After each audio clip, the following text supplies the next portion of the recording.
શ્રીમદ્ ભગવદ્ ગીતા અધ્યાય 11 શ્લોક 8 ન તુ મામ શક્યસે દ્રષ્ટુમ અનેન એવ સ્વચક્ષુષા દિવ્યમ દદામિ તે ચક્ષુઃ પશ્ય મે યોગમ ઐશ્વર્યમ.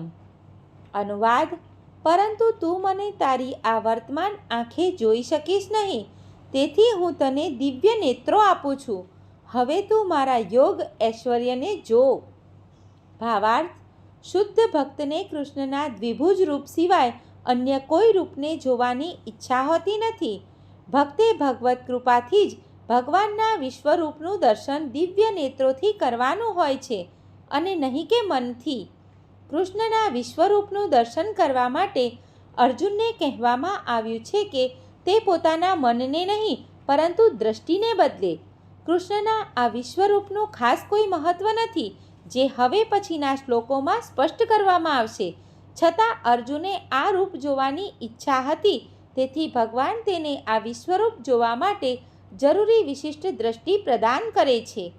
જે ભક્તો કૃષ્ણ સાથેના દિવ્ય સંબંધમાં યોગ્ય રીતે સ્થિત હોય છે, તેઓ ભગવાનના પ્રેમાળ સ્વરૂપો પ્રતિ આકર્ષાય છે. તેમના ઈશ્વરવિહીન ઐશ્વર્યોનો પ્રદર્શનો પ્રત્યે આકર્ષાતા નથી. કૃષ્ણના બાળમિત્રો, કૃષ્ણના સખાઓ તથા કૃષ્ણના માતા પિતા કદાપી ઈચ્છતા નથી કે કૃષ્ણ તેમને પોતાના ઐશ્વર્યો દર્શાવે. તેઓ શુદ્ધ પ્રેમમાં એવા તો તન્મય થયેલા હોય છે કે તેમને એટલું પણ જ્ઞાન હોતું નથી કે કૃષ્ણ પૂર્ણ પુરુષોત્તમ પરમેશ્વર છે. તેઓ પ્રેમના આદાન પ્રદાનમાં એવા તો મગ્ન હોય છે કે કૃષ્ણ પરમેશ્વર છે એનું તેમને વિસ્મરણ થાય છે. શ્રીમદ્ ભાગવતમમાં કહ્યું છે કે કૃષ્ણ સાથે રમનારા બાળકો બધા જ મહાન પુણ્યાત્માઓ છે તથા અનેકાનેક જન્મ જન્માંતરો પછી તેઓ કૃષ્ણ સાથે રમવા સમર્થ થયા છે. આવા બાળકો જાણતા નથી કે કૃષ્ણ પૂર્ણ પુરુષોત્તમ પરમેશ્વર છે. તેઓ કૃષ્ણને અંગત મિત્ર માને છે. તેથી શુકદેવ ગોસ્વામીએ આ શ્લોકનું ગાન કર્યું છે. ઇત્થમ સદા બ્રહ્મ સુખાનો ભૂત્યા દાસ્યમ ગતાનામ પરદૈવતેન માયાશ્રિતાનામ નરદારકેણ સાકમ વિજહુ કૃત્ય પુણ્યપુંજાહ.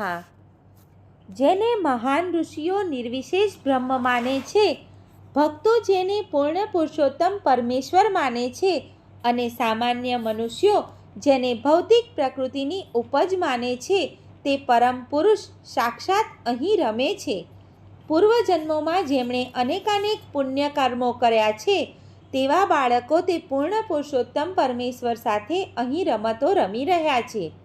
હકીકત એ છે કે ભક્તને વિશ્વરૂપ જોવામાં કોઈ રસ હોતો નથી, પરંતુ અર્જુન કૃષ્ણના કથનોને સત્ય પુરવાર કરવા વિશ્વરૂપના દર્શન કરવા ઈચ્છતો હતો કે જેથી ભવિષ્યમાં લોકો સમજી શકે કે કૃષ્ણ માત્ર સૈદ્ધાંતિક કે તાત્વિક રૂપે જ અર્જુનની સામે પ્રગટ થયા ન હતા, પરંતુ પ્રત્યક્ષ રૂપે પ્રગટ થયા હતા.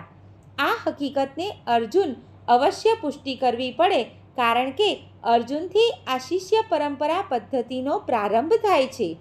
જે મનુષ્યો ખરેખર પૂર્ણ પુરુષોત્તમ પરમેશ્વર કૃષ્ણને જાણવા ઈચ્છે છે તથા અર્જુનને પગલે ચાલવા ઈચ્છે છે, તેમણે એ જાણી લેવું જોઈએ કે કૃષ્ણ માત્ર સૈદ્ધાંતિક રૂપે નહીં, પરંતુ સ્વયં પ્રત્યક્ષ રીતે પરમેશ્વર તરીકે પ્રગટ થયા હતા.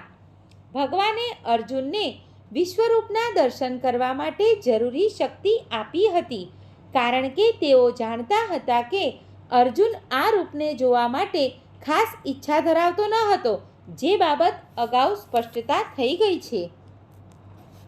સર્વે મિત્રોને દીપ્તિ જોશીના જય શ્રી કૃષ્ણ.